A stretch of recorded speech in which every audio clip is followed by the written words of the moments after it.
이슈 티키타카 이어가겠습니다. 김정우님께서 오늘 김병민 의원 컨디션 왜 이렇게 좋은 거죠? 아유, 맨날 좋았어요. 김병민은 맨날 좋았는데 최근에 지난주부터 얼굴도 좋아지고요. 아주 컨디션도 좋아진 거는 확실합니다. 김병희님께서 국힘당도 문제고 민주당도 문제다 이렇게 보내셨습니다. 8891님께서 직장이 있는 곳에 집이 있어야 하지 않나요? 그게 왜 문제일까요? 이렇게 얘기합니다. 그러게요. 철근님께서는 MB도 나라에서 주는 밥을 드시고 계신데 황태자 시장이 되면 아이들 밥은 먹을 수 있겠죠? 얘기하는 분도 있고요. 4222님께서는 문제는 두 분 다 있는데 앞으로 누가 정말 이 나라를 위해서 일할 수 있을까요? 그것이 문제로다. 이런 문자를 주셨습니다. 자, 서울역인 여기서 그만하고요. 광주로 가보겠습니다. 김종인이 광주로 간 까닭은 뭐예요? 어저께 우리 당 후보의 단일화 오세훈 후보로 최종 결정이 됐고 이제 오늘이 지나 내일이면 선거운동이 시작됩니다. 네. 김종인 위원장이 오늘 이제 광주를 찾은 이유는 국민의힘이 비상대책위원장이 되고 나서 약속하고 꼭 구현하고 싶었던 게 있어요. 국민통합. 얼마 전에 윤석열 총장도 시대적 화두를 통해서 국민통합 얘기를 이제 조금씩 얘기를 하고 있는 것 같은데 국민통합의 핵심적인 얘기 중에 특히 국민의힘 입장에서는 광주와 호남에 대해서 함께 정치할 수 있는 기반을 마련하는 겁니다. 그래서 5.18을 찾아서 무릎을 꿇었던 김종인 위원장의 모습 기억하실 거고요. 이러한 국민통합의 메시지를 이번 보궐선거 이후로도 함께 가져가겠다는 것 첫 번째.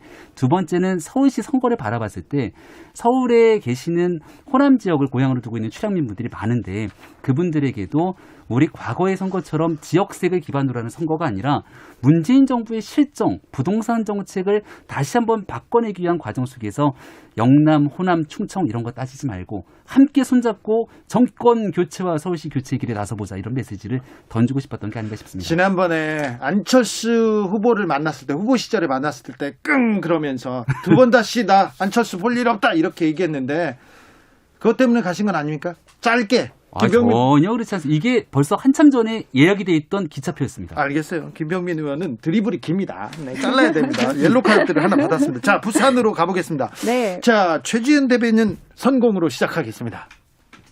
네. 아까 뭐 짧게 국민통합 얘기하셨는데 저는 우리 진정한 국민통합, 지역주의 타파는 부산에서 김영춘의 당선이라고 생각합니다. 왜요? 지금 김영춘 후보 같은 부산 같은 경우에는 대부분 이제 지금 야당이 오랫동안 서울 시장을 했죠. 지난번 한 번 빼고는. 그래서 이제 지역주의 타파라는 측면에서 당이 아니라 사람을 보고 정책을 보고 하는 것이 진정한 국민 통합이라고 생각을 하기 때문에 그렇게 생각합니다. 김병민? 네, 한 번의 기회를 줬어요. 지역주의 타파에서 꼭 잘할 수 있는 기회를 줬습니다. 근데 그분이 바로 오거돈 전 시장이었어요. 안타깝게도 국민이 준 기회를 본인의 집무실에서 지금 이 방송에서 입에 담기 어려운 일들을 통해서 부산시장 보궐선거가 치러지게 됐던 원인이 바로 거기에 있기 때문에 네. 지역주의 타파를 넘어서서 더 중요한 건 국민에 대한 인권이고 그 문제로 치러진 선거라는 점을 명심할 수밖에 없게 됐습니다. 자, 이 선거의 인과관계를 따져보자. 왜 선거를 치러야 되냐. 다 민주당 때문이다. 왜 그런데 박형준은 안 된다는 겁니까? 박형준 후보 같은 경우에는 지금 저희가 까도남이라는 별명을 지었습니다. 까도남? 차도남이 아니라 네. 까도 계속 나온다. 양파처럼. 그래서 이제 그 부정 그리고 비리의 의혹이 너무 많기 때문에 우리가 지금 과연 이런 분이 공직을 맡았을 때 부산 시민들의 그 서민의 마음을 알아줄 수 있을까 이런 의혹이 드는 정도인데요. 뭐 여러 가지 이슈가 있지만은 뭐 LCT에 대해서 좀 특혜 분양을 받은 것이 아닌가라는 의혹이 있고 그렇지 않더라도 그 LCT 그 자체가 우리 해운대 백사장 바로 앞에 있는 굉장히 높은 고층 건물인데 그렇게 지어지도록 엄청난 그 뭐 인허가 같은 특혜가 있었을 것인데 그래서 그 회장이 구속이 되기도 한 그런 건물인데요.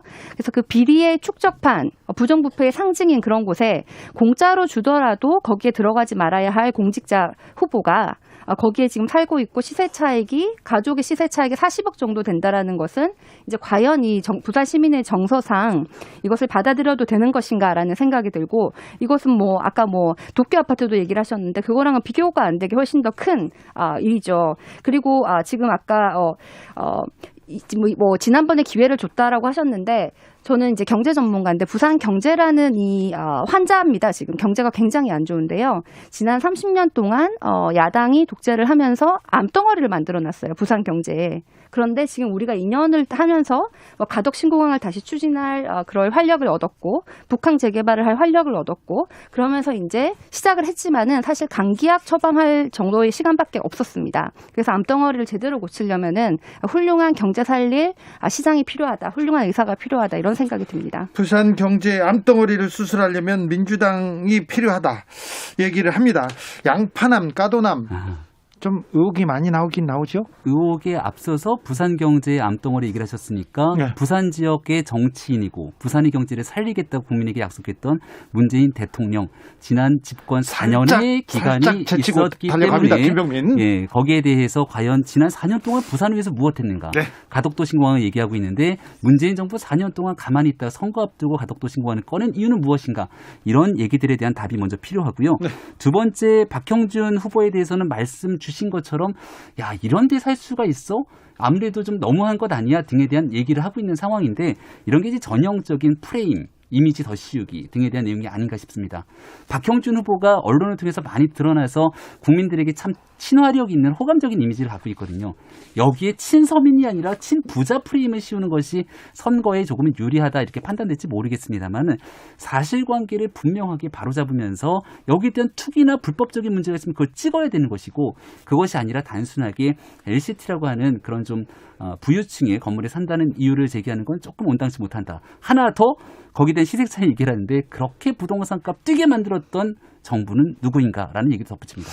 광진 지역구에 네. 특혜 의혹이 있는 건물에 들어가서 사시지는 않을 거예요. 저기 네, 저 전세 살고 있는데. 네, 김병민. 네. 근데 김병민 의원 비싼 집에 살아서 지금 박형준 후보를 비판하는 건가요, 민주당이? 지금 있는 얘기들에 따라서 박형준 후보가 아니라고 끊임없이 해명을 쏟아내고 있지 않습니까? 근데 남은 기간이 많지가 않아요. 선거를 사실상 우리가 이게 뭐 하루 이틀 치른 것이 아니라 박형준 후보 나오겠다고 얘기하면서 경선 치렀던 과정까지 생각하면 긴 시간이 있습니다. 근데 이 LCT 문제가 언제부터 나왔을까요? 가덕도 문제에 부산에 있는 더불어민주당이 대통령부터 민주당 당대표 총출동해서 가덕도를 쭉 외쳤는데 아무리 가덕도를 외쳐도 여론조사상에서 이 미미한 차이가 나오지 않습니다. 그러니까 선거를 목전에 두고 나서 후보 끌어내리기 위한 LCT 문제가 폭발되는데 이렇게 하루 이틀 해명하다 보면 선거 다 끝나거든요. 네. 그리고 나서 이것이 아닌 것으로 밝혀지면 그 책임은 누가 지게 되겠습니까? 자, 최지은 대변인. 네, LCT가 선거 앞에서 얘기한 건 아니고요. 우리는 LCT에 대해서 조사를 계속하고 있었습니다. 그런데 우리는 박형준 후보가 거기 사는지도 몰랐어요. 그리고 LCT에 대해서 조사를 하고 있는 와중에 박형준 후보가 거기 이제 산다는 것이 밝혀져서 일이 커진 것이고, 그리고 지금 비싼 집 산다고 우리가 얘기를 하는 것이 아니라 그 집을 지금 보니까 처음에는 뭐 공정하게 샀다고 했는데 보니까 그것을 이제 아들한테 샀고, 그럼 그 아들은 누구로부터 샀느냐? 샀을 때 이 분양금이 실제 가격보다는 좀 낮았는데 그것은 어떻게 된 것이냐? 어떻게 하면 로얄층의 아래 위로 한 채씩 가족들이 그렇게 가질 수 있었냐? 이런 거에 대한 의혹이 있는 것이죠. 그 당시에 박형준 후보가 이제 권력이 있었을 때 그런 의혹들이 이제 발생하는 것에 대한 합리적인 의심이고요. 그 집에 산다는 것은 이제 부산 시민의 정서적인 문제지 민주당이 뭐 법적으로 할 수 있는 부분은 아닙니다. 그리고 아까 계속 선거 앞두고 가덕 신공항을 했다고 하시는데 아니 그러면은 왜 4.15 총선 전에 가덕 신공을 안 했겠습니까? 저는 가덕 신공항이 제 지역구인데 아니 선거 앞두고 그때 했으면은 저한테 유리하지 않았겠습니까? 이거는 언제 우리는 지금 17년 동안 가덕 신공항을 했고 검증 단위에서 이제 국무총리 산하에서 검증실에서 검증을 하고 검증에서 김해공항에 대한 백지화가 나온 다음에 그 순서대로 지금 가고 있는 건데 그러면은 뭐 이번에 하면은 선거 앞이고 그럼 내년에 하면은 대선 앞이고 작년에 했으면 총선 앞인데 그럼 가덕 신공항 언제 하라는 거면 네. LCT 조사는 언제 하라는 겁니까? 네, 김병민 물 마셨어요? 네네. 가덕 신공항에 대해서 제가 이제 말씀드리고 있는 건 초창기에 선거를 앞두고 더불어민주당이 화력을 총공세했던 것과 달리 지금 현재 언론과 여론에서 조성되고 있는 특히 더불어민주당의 책임 있는 공직자들을 통해서 가덕 신공항에 대한 얘기보다는 네거티브 공세성 LCT 문제가 훨씬 더 많이 나온다. 이 네, 얘기를 그렇습니다. 드리고요. 김해 신공항 문제 같은 경우는 여기에 대해서 백지화 문제가 나온 것이 아닙니다. 과거에 있었던 평가단에서의 문제가 있었던 것에 대해서 지적을 했을 뿐 그 뒤에 나왔던 얘기들이 다른 상황이고요. 그것에 문제가 있었다는 것으로 가덕 신공항을 바로 옮겨가야 되는 것인가 이렇게 연관되어 있는 내용들도 아닙니다. 근데 그 내용을 꼭 가덕 신공항의 모든 것들을 다 투입해서 올인할 것처럼 얘기하고 있는 모습들은 선거 직전에 이루어졌던 것도 사실이고 가덕도 특별법을 진행되는 과정에서 그 안에 소위에 있었던 더불어민주당 소속에 있는 조홍천 의원이라든지 이런 의원들이 얘기하고 있는 속기록의 발언들을 보게 되면 이것이 선거를 앞두고 급하게 한 것인지 대한민국의 국가의 100년지 대결을 두고 한 것인지는 아주 명확해질 거라고 봅니다. 가덕도가 이번 선거용이다. 자, 최지은. 그러면은 국민의힘에서도 가덕 신공항 찬성하는 의원님들이 많았는데 그분들도 네, 그럼 선거를 위해서 그런 것입니까? 부산 지역에 있는 분들은 전부 더불어민주당과 국민의힘을 가리지 않고 모두가 가덕도에 신공항을 내야 된다고 그게 부산에 수십 가덕 년을 신공항이 얘기했습니다. 정말 필요하고 그게 맞습니다. 꼭 필요한 부산 일이라서 그런 게 지역에 계신 아닐까요? 근데 부산 지역에 계신 분들이 아니라 중앙 정치에 있는 분들 같은 경우는 중심을 잡으면서 국가의 균형 발전을 생각해 왔는데 적어도 이번 선거를 앞두고 문재인 정부에서는 그렇지 않았다는 얘기 드립니다. 그러면 국민의힘의 중앙의 당론은 가덕 신공항 반대입니까? 국민의힘 입장에서는 지난날 가덕신공항을 가서 이 가덕신공항이 우리가 2030년 부산을 글로벌 해양도시로 멋지게 성장하기 위해서 3가지 길이 필요하다고 얘기를 한 바 있습니다. 바닷길이 열려야 된다는 것 때문에 해저터널을 얘기했고요. 그리고 땅길이 열려야 되기 때문에 여기에 대해서 앞으로 갈 수 있는 철도 등에 대한 얘기들도 있었고 또 하늘길이 열리는 과정 속에서 가덕도 신공항이 필요하다는 얘기도 합니다. 다만 가덕도 신공항이 지금 현재 진행되기 어려운 과정, 국토부에서의 의견이 다르게 나오는 것도 현재 있는 구조 속에서의 경제성 평가가 낮게 나오기 때문에 이를 더 발전시키기 위한 복합적인 내용들이 있어야 된다는 얘기도 함께 드리는 거죠. 제가 김경민 의원님 말씀을 듣다 보니까 김경민 위원장님 김병민 위원장님 말씀을 듣다 보니까 국민의힘이 부산시장이 되면은 가덕 신공항 굉장히 힘들겠다. 중앙당과 부산 국민의힘 의원들 간의 의견이 오락가락한다 이런 생각이 들고 우리 부산에서 꼭 필요한 게 가덕 신공항이라면은 선거 전이든 선거 후든 해야 되는 거 아닙니까? 그래서 국민의힘은 당론부터 좀 빨리 정하시고 우리 부산 시민들한테 시원하게 밝혀주세요. 가덕 신공항 반대하면 반대하신다. 왜 선거 전에는 이렇게 반대하는 말을 죽이는 것처럼 이렇게 계시다가 실제로 찬성을 하시는지 반대하는지 좀 명확하게 밝혀주시고 지난날 가덕도 신공항을 찾아서 가덕도 신공항 하겠다고 김종인 위원장을 비롯해서 시원하게 얘기하고 왔습니다. 하태경 시당위원장을 비롯해서. 그런데 지금 다만 왜 얘기를 가덕 하고 있는 신공항이 것은 문제라고 하시는 거예요? 가덕 신공항이 되려면 국토부에서부터 반대하고 있는 상황을 설득해내고 여기에 엄청난 예산들이 투입될 수밖에 없는 것인데 그렇다면 부산의 입장만을 갖고 할 수 있는 건 아니지 않습니까?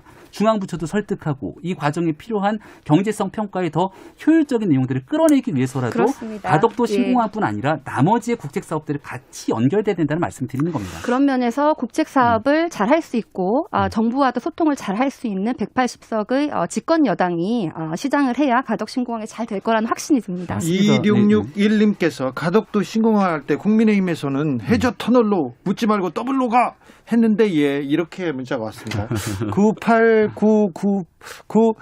8998님 거 먼저 읽겠습니다. 국민통합 대구 가서 먼저 외쳐야죠 얘기합니다.